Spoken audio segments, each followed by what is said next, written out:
உன் பேருமா? ருத்ர கணேஷ். ருத்ர கணேஷ்.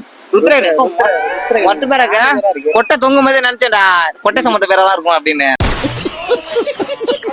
கடல்ல வாழ்ற ஒரு 5 மிருகம் பேர் சொல்லு. மீனு. மீனு. மீனு. நண்டு. நண்டு. ஆமை. ஆமை. ரவுண்டா ஒரு மீன் இருக்கும்ல வால்.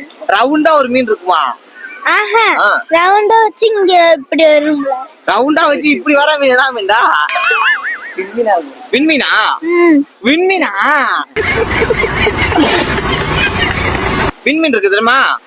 அது வந்து கடல் ஓரத்துல மேயுமா நடு கடல்ல மேயுமா? விண்மீன் ஓரத்துல தான் மேயும். ஓரத்துல மேயுமா? அப்பா பாத்திருக்கியா? எத்தனை டைம் பாத்திருக்க விண்மீன? ஒரு 3 டைம் பாத்து. சபாஷ். கொட்டை வெள்ளத்துக்குற பழம் எது? விதை வெள்ளத்துக்கு பழம் எது? மனசு கொண்டதான் தொங்கும்.